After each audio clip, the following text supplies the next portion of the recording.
Hi Rajashri, I guess we can start with the session. Meanwhile, people would join us. Yeah, Harshita, definitely.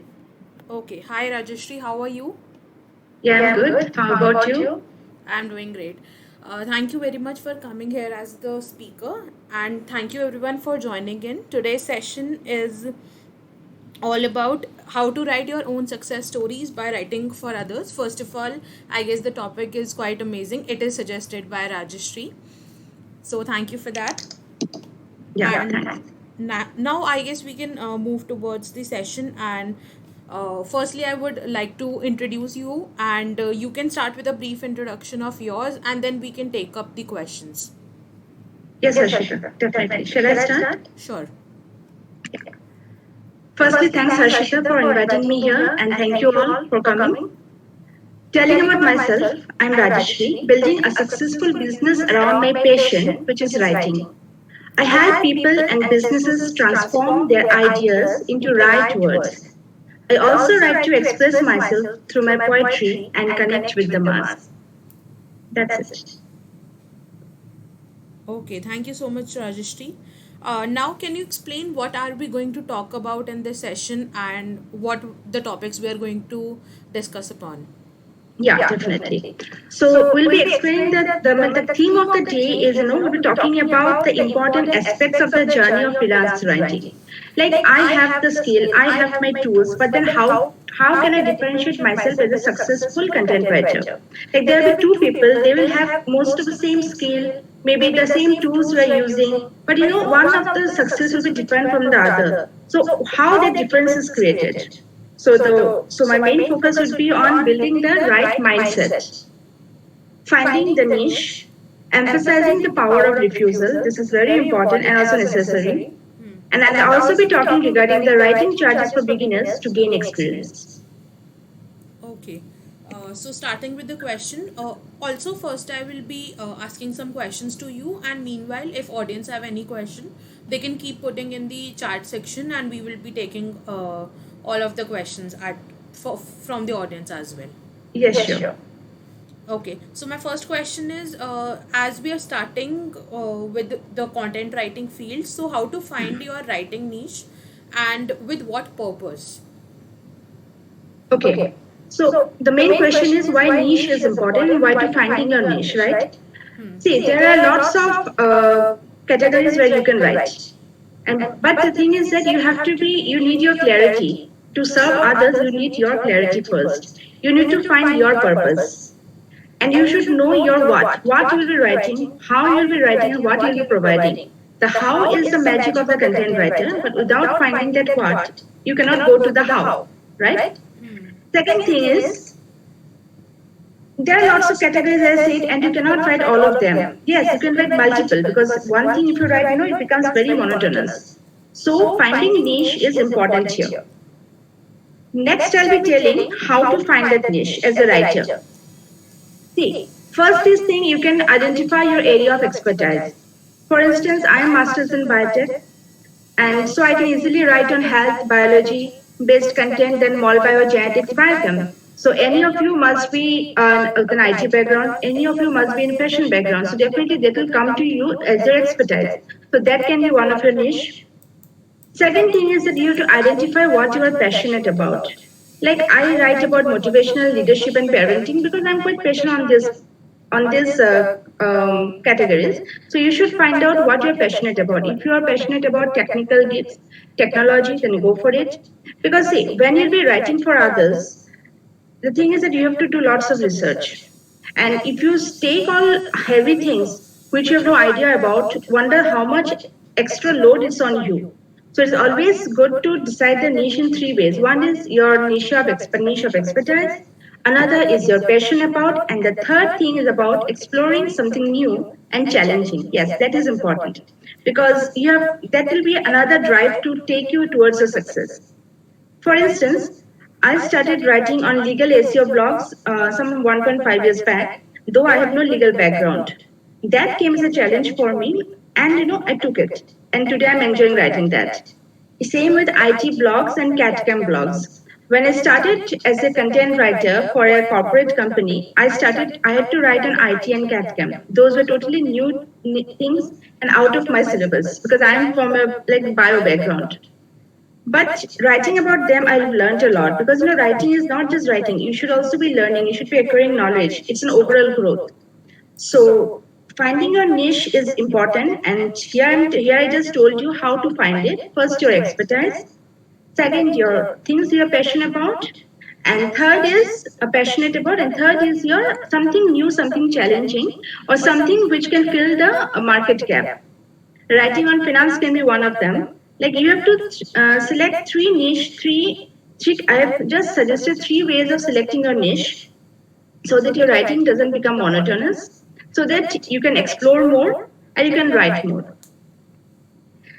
Okay. Yeah, to talk about some freelance writing niche, I'll say about technical writing is there travel, beauty, then digital marketing, fitness, wellness. There are lots. And if you go for everything, you'll be now moving towards the horizon, but you need to move vertically towards your success. So you have to convert your writing and you have to decide your niche based on these three criteria. Okay. So, according to you, as a beginner, do you suggest people niching down first and then starting with their career, or firstly they should explore for few months and then come to one or two specific niches? Niching is very important because as a beginner, I had lots of scope to write.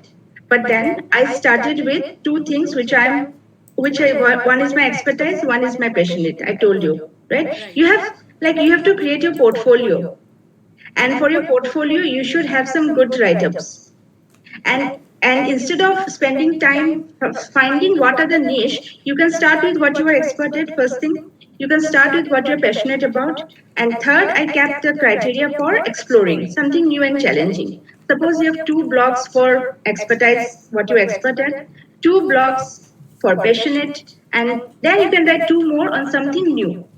And then eventually, as your freelance journey starts, believe me, you will start writing more.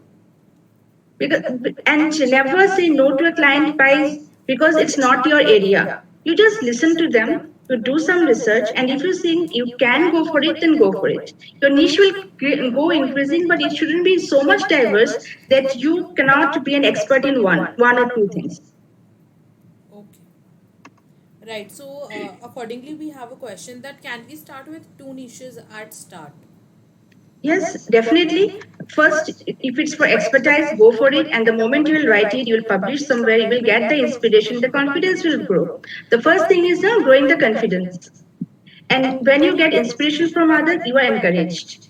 Go for passionate, what you are passionate about, write about that. And doing with expertise and passionate, you just begin it, and then you go for something which may be challenging for you. Okay. Hope it answers the question. Now, my next question to you is, according to you, how a writer's mindset should be like, and how it is actually set? Well, mindset is very important in every aspect in every industry's thing. For a writer, you should have a growth mindset. You can't be stagnant. Like, I know I am writing on this and I'll be writing on this. In this way it happens, again, monotony sets in and you cannot be learning. So you shouldn't be a stagnant, you should be always growing. Why I'm telling this? Because growth mindset will empower you and make your content marketing easy for you. Again, a growth mindset will encourage the creativity in you and that will evolve you as a writer. So, for a writer, you should have that growing desire. Like you have to learn continuous, be curious, and keep your flexibility in your sleeves to try new things. So, a writer's mindset, is to create more joy around your writing. And moment you do this, you will offer satisfaction to your customers as well. So here what I'll suggest you is that you write, like you journal, you scribble, you write your random thoughts. Okay? For example, though I have started my writings when I was in class 7, but then I lost my track because I got into science field and writing took a setback. But then when I again took to writing, it was in 2014 and 15, I started with simple Facebook post. You did not write very huge thing. It was simple Facebook post and people around me were appreciating me. and I realized that my flair is not gone. Like I can start again. And then from Facebook post, I went for some free platforms, but they have good exposure. Like they have good traffic, like Women's Web, then Mom's Presso, and Goodman Project. I didn't try more, but because I was getting what I wanted from these three platforms only. Okay? So I wrote for them, and then I doing this I got my portfolio. I applied for one, two job. I got selected in both, and then I chose which one I wanted to according to the vibe of the company, and that was my right decision too. And then I'm writing there. I'm also active on Twitter, sharing my random thoughts. Okay, because that is also writing. Every time you cannot sit down with pen and diary. You write whatever comes in your mind. You see how people engage. People are engaging good. Write more on that. If people not engaging, write something different.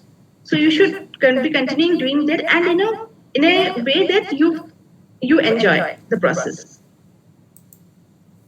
Okay. There's a question that how can I understand that what I'm writing is towards a growth mindset? Your writing is not towards growth mindset, but with a growth mindset, you should be writing. Here, the thing, same thing. Suppose I write about motivational, okay? And if I continue writing about motivational, this is stagnating myself, fixing myself to certain genre or certain writing. But if I write something else on leadership, that is a way of growing, because once I write about leadership, I'll be learning about leadership criteria, leadership qualities, creating gravitas, and everything. This is the way you grow your mindset, and then you write versatile. Okay. Am Hope I it clear? answers the question. Yeah. Yeah. Okay. So can we move towards the next question? Yeah, sure. Okay. So apart from writing journal, can you suggest some habits that build the right mindset and the things that we can do daily to have that growth mindset that you have just talked about? Yeah, definitely, definitely. The growth mindset should be growing, and for that, you should be consistent. Building the right mindset. Growth mindset is the right mindset for as a writer, and that for that you should be. Pardon? No, please continue. Okay, okay. And for that, you should be consistent. So, how to be consistent with your writing? You should have a clear writing routine, planned and scheduled. It is not like you are writing today, you are skipping for 2 to 3 days, again you are writing, again you are skipping. No, that way it won't do. That way you will yourself become very confused. So you should have a well planned schedule and when to write. Second thing is, you should set your writing targets. Like, set your target today. I'll be writing, suppose one blog, two Twitter posts, and one Instagram post. This is my target, and you go on it because setting goal for your will make your mindset more focused. For example, suppose there are two ships. One has a captain and a crew, and the ship is set for a journey. And if there are no natural calamities, then it will definitely go to its destination. And second ship, it don't have any crew or captain, and it is set for journey. So it will have two fate. One, it will hit to an iceberg, or it will reach to somewhere for where it was not made to. So my point of saying the right mindset and with the goal and plan is that when you set your goal, you are the captain of your ship. The ship is you. Okay? And that is why you should have a proper goal for your keeping a mindset focused. Another thing is that you should create a space for your creativity to create that right mind frame. For instance, I can't write on a sofa. I can't write seated on the bed. Many can do that.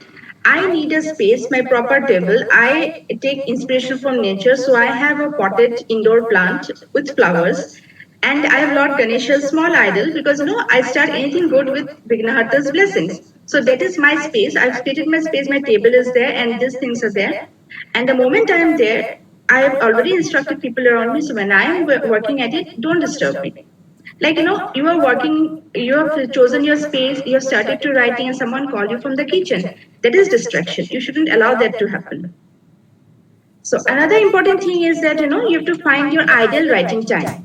Now, what is an ideal writing time? The time when your energy is high, you have least distraction around you, your brain waves are in a good situation, positive mood, clear thinking, and all these are important for the maximum output. Well, now coming to deadline, you cannot have an ideal writing time. Suppose the deadline is tomorrow, you have to write today. You have to create the mood. That is a different thing. Otherwise, if you have the scope, it is always good to create the ideal writing time. For me, I love to write in the night times. Like from 12 to 2 is my best time. Or if I cannot write at night, what I do, I sleep early and I wake up around 4 in the morning, 3 in the morning, and 3 to 5 and 6. That time is good for me when I can write properly.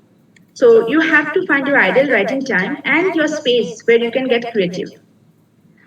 And another thing you should remember, you don't have to worry about being a perfect writer because there is nothing called perfection. Creativity is a flow.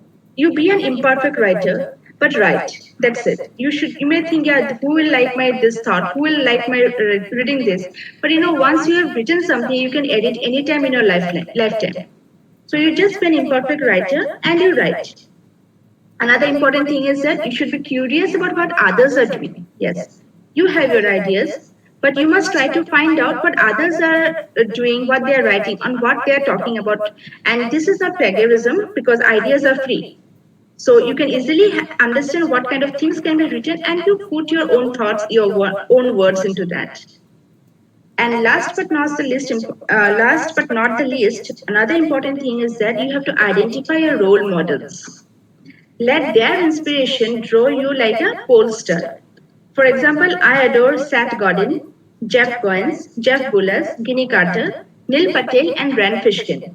They are amazing content writers, and if you want, you just note down the names. They are very amazing content writers, and the moment you read their blogs, you will get different kind of inspiration. Like Neil Patel, he writes how he will just have a proper heading, subheading, as we all have, but his blogs are not very much exaggerative type. He's very precise. He's very direct to the point to the blog. He will write paragraphs in 3 lines, and they look so neat, and you feel like reading.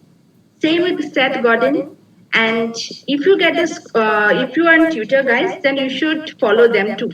Because not just reading their blogs, how they communicate, how they express their ideas, how they engage, you will get to know everything. Like Seth Godin, Neil Patel, Rand Fishkin, they are in Twitter too. So you follow them, you read them, you just observe them, you will learn a lot. And regarding the mindset, I'll say one thing: make your schedule and commit to it religiously. This is very important towards a growth mindset. Yes, Harshita? Okay, thank you so much, Rajashri. Someone is asking you to name those people again. Like you can write them Uh, names in the chat box. in the chat box? Yeah, definitely I'm doing that. Thank you.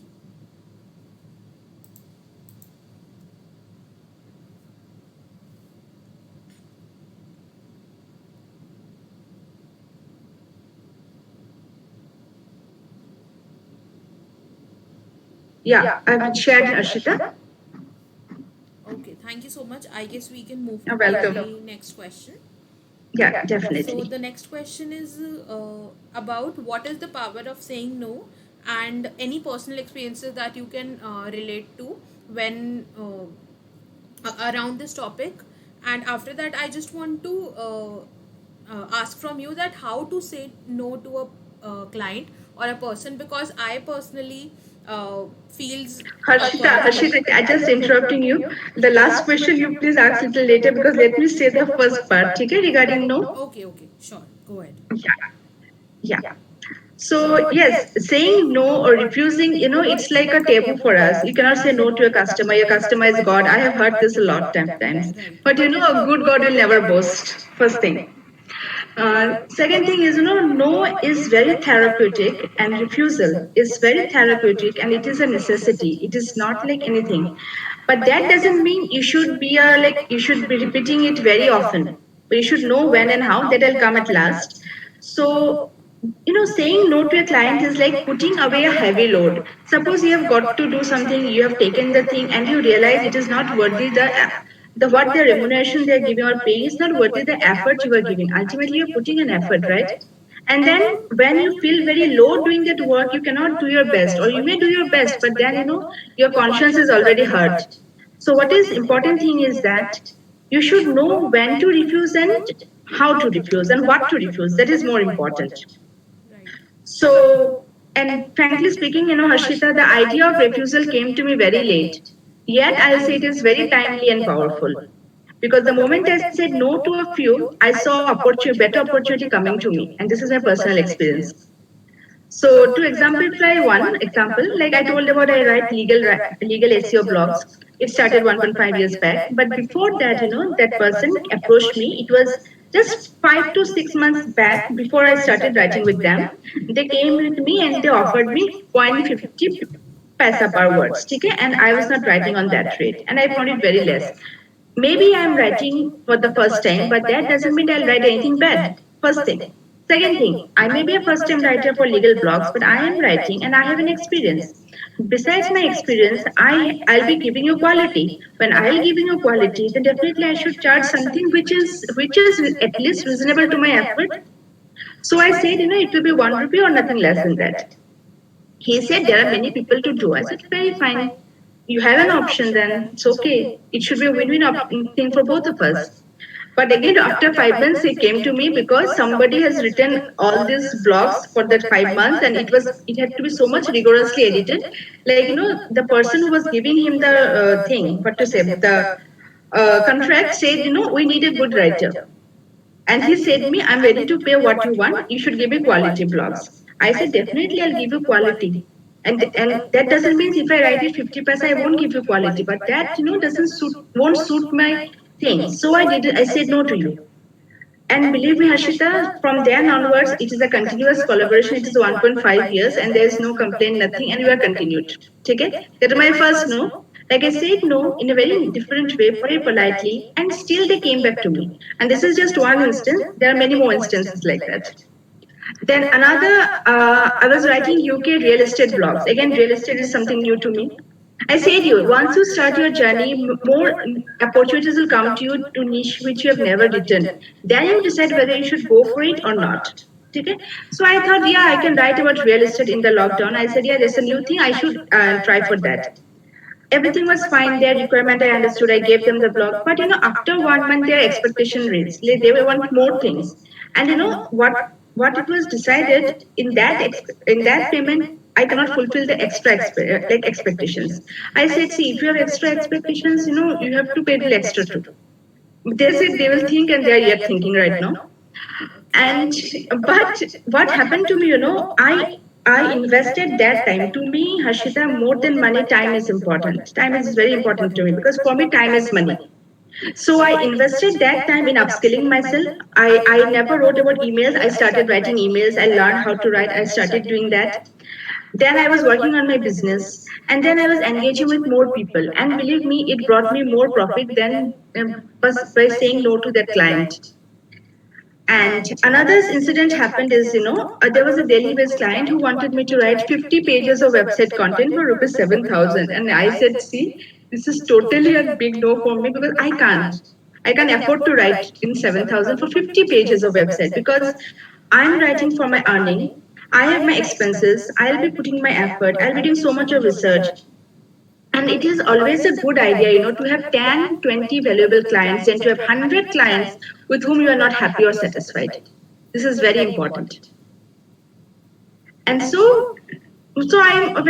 just say, okay, fine, you will find definitely somebody else, you go for it. But it's not possible for me. So that way, I have learned the art of refusal, and it's being helpful to me. Right. Okay, so my next question was quite related only, that how to say a no to a person in a way that it seems polite and it isn't like feels negative from any side. Yeah, exactly. The no should be polite too. That is true. Because you are saying no for the certain project, maybe you will be saying yes for the next project with the same person. So it is just project based. So firstly, I'll tell you two things on what to refuse. One is to bad pairs. Sometimes the business person may have tight budget and they are honest with you. At that time, you can consider working with them because they are a good person. Okay? They have tight budget. Okay, you can accommodate that. You can do that. But there will be some mean-minded people. They will definitely put something low on you, and they will have a different kind of aura which is very negative. So at that time, you should trust your intuition, and you should negotiate the thing, or you should say up no.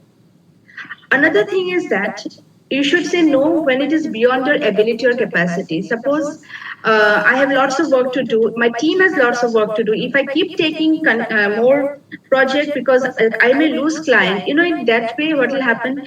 I won't be able to offer good service to any of my clients. It is another situation like when I like very politely I refuse. So here I'll just share one example. One guy wanted to write me email series, 5 emails just in next day, in just for the next day. But I had prior commitments, so I cannot say him yes. When I explained my thing, he was being rude towards me. Okay? So finally I had to say him this way. I said, see, I respect my work, because if you don't respect your work, people won't respect your work, honestly. So that's why I said I respect my work. Customized writing, is it something that is cooked in bulk and served on demand? I'm writing specific, I'm writing differently, I'm doing research, and it will be timely served. Okay? If I don't get that time, I cannot guarantee you quality, and definitely if I can guarantee you quality, I can commit you. Then he said, okay, I'll look for someone who can give it merit to body. I said, you're very welcome. I hope you find someone. So that way the thing went. Okay. Thank you so much for sharing that experience. The next question is quite related only, that how to create a valuable clientele. Yeah. Before I say how to create a valuable client, I would like to quote Seth Godin. He said, everyone is not your customer. Okay? So don't think that everybody is your customer. First, you have to find your ideal client, and for that, I say that niche building is important. Okay? After finding your ideal client, how to find a valuable client out of them? This is the main. That should be the focus. Certainly, giving better solutions, upskilling yourself, you should be a repository of knowledge, and you should be position yourself as an answer. Everything is good. Because once you value your service, you will attract people who love to pay you. Like here comes the growth mindset again, right? I'm just trying to connect that other points which I mentioned earlier, like niche building for ideal client, then for the growth mindset, so that you grow yourself, you upskill yourself, you become you position yourself as an answer, not for one work. Suppose not just for blog or website content, you should be an answer for email also, for social media post, everything. And for that, you have to upskill yourself, right? And you should give a better solution to them, what others cannot give. For example, whenever I write a book, I give one editing, I give two editing. Because somebody may give just one editing, but I give two editing because that's the way I offer my service. So you should add value to your service. You will be attracting people who love to pay you. This is true.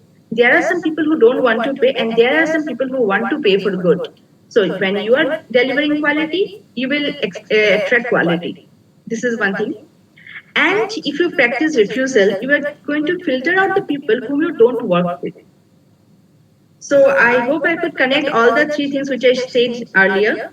One is growth mindset, niche building, and saying no. Just to sum up, I'm telling you, when you build a writer's mindset, you decide your niche and you inculcate in yourself the art of refusal, you will be creating a valuable client base as a consequence. Okay, Harshita? Right, got it. Yeah. Okay, so my last question for the day is how to set your writing charges, especially when you're just starting out and the focus is on gaining experience and is not on money, like for the beginners, especially.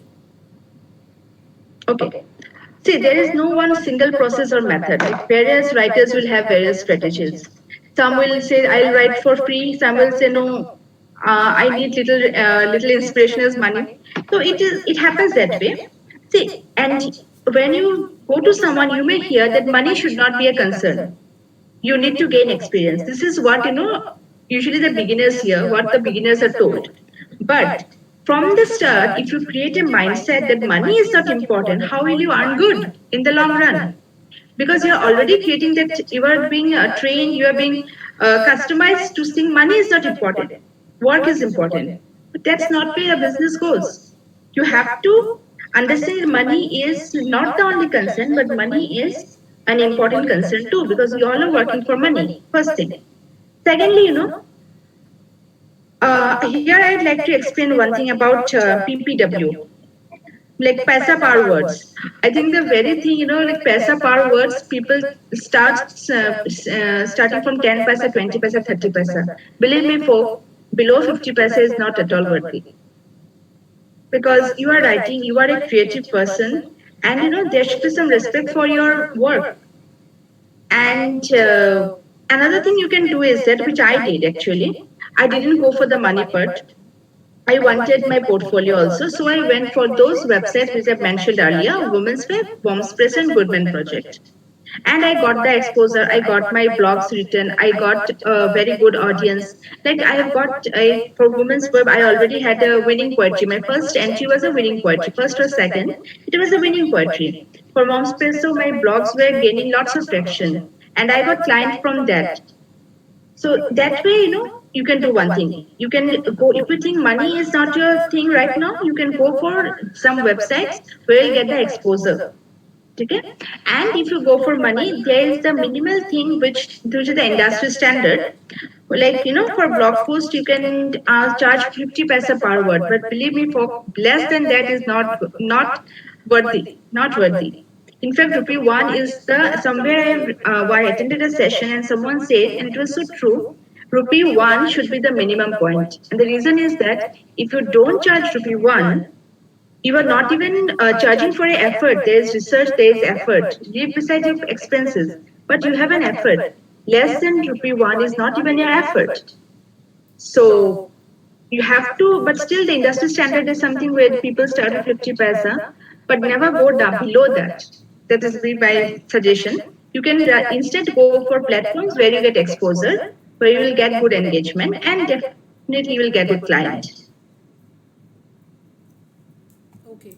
Someone is asking about guest blogging. So, can you give a brief about it? Yeah, guest blogging can be two ways. One which I did, this was guest blogging. I wrote for Women's Web, Moms Press, a Goodman Project, that was guest blogging. Again, there are some websites, if you just Google, they pay for writing, but they have their own terms and clause. So you have to find out that. Okay? So you can go for guest blogging. That is a good idea. But guest blogging can be of two types. One, either you will be paid, other one you won't be paid, but you will get a link, you will get a something to share about your writing. You can show your writing.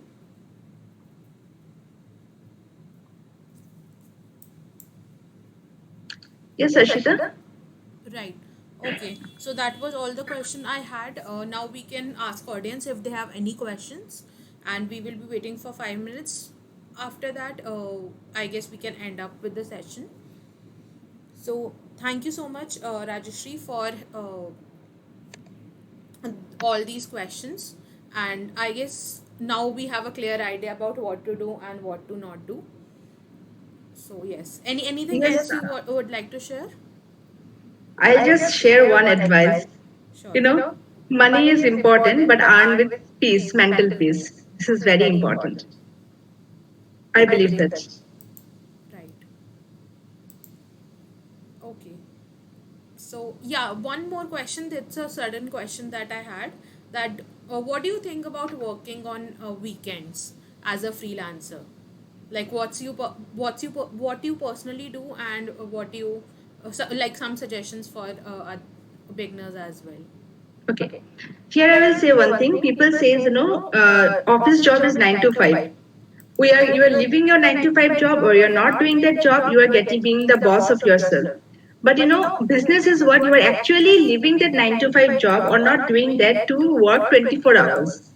But that doesn't mean you will bog yourself down with lots of work. So weekend working I don't mind doing, but I love my Sundays too. So I try not to work on Sundays. But then if I have work commitment, I have to, because yeah, I have to. But even in my corporate time or right now, I love taking leave on the weekdays. Like I have a think, when others are working, I'm not working, I'm taking the leave. I'm the boss of myself. When others are sleeping, I am writing. So I'm the boss of myself. So my thinking is that way. So you can work on weekend, take a leave, take a week off on weekdays. Okay, it depends on your workload and your commitments basically. Exactly, exactly. But don't overwork. When you feel tired, don't overwork yourself. Take rest. Because once it happened to me, I was very anxious. The next day I have to give the thing. It's for the legal blog again. And I had to write 5 blogs. Okay? And I was like, it was not being possible.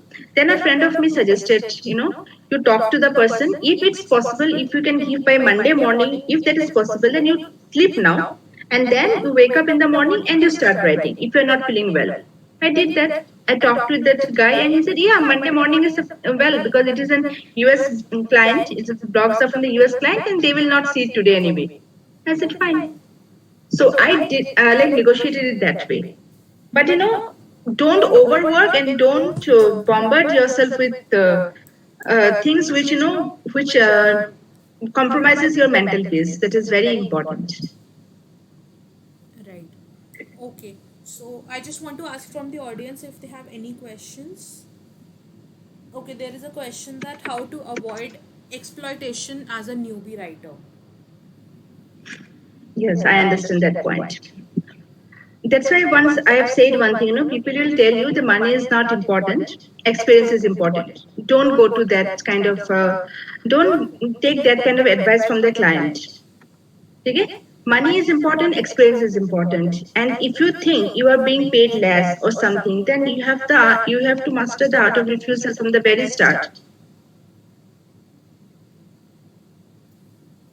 And like you should be very clear, you should be clear to yourself like what you want money for your effort, or you want exposure, or you want the audience you like. But personally as a newbie I never approached to an individual client. I never did that because I feared that exploitation thing. And so I opted for the platforms because I needed my portfolio, they needs blogs, and we are the super combination to work together without even working together. Okay. I hope it answered the question. And I don't see any more questions. So thank you so much, Rajeshri, for coming here and answering all our questions. I hope you enjoyed the session as well. How much marketing skill required to promote as a writer? Certainly, if you have, it's not, if you have something and if you don't tell it, suppose you write your poetry and keep it in your diary, how will people know? People won't know it. Definitely have to post somewhere, like Facebook post, Twitter posts, then Instagram post. You have to market. And marketing your skill is nothing bad. Everybody is doing that. You have it, you say it. That's it. And I think you should leverage social media now because this is an opportunity for all of us. A time was there when these things were not available. And we are in a time when we are being getting this social media benefit. So you should definitely use marketing, your marketing skill there to promote yourself. Promoting yourself is not bad. Everybody is promoting. I hope it's okay. The answer. How we can reach out to you? You can reach out to me through my LinkedIn profile. Yeah. Can you put the link in the chat box? Yeah, definitely.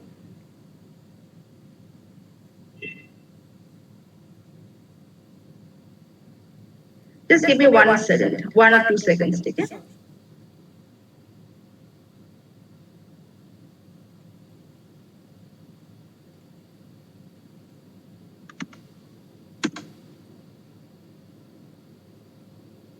Yeah, I've shared it. Okay, so like people can connect with you now, and if they have any more question, they can reach out to They you can DM. personally. Yeah, definitely, definitely, they can DM. Okay, so on this note, I would like to end the session. Thank you so much, Rajeshri, for coming here and sharing all your experiences and knowledge with us and answering all the questions. I hope you enjoyed the session as well. Thank you, Harshita. It was really awesome being with you people here. Like when I can do something for others, it's like it gives a different satisfaction.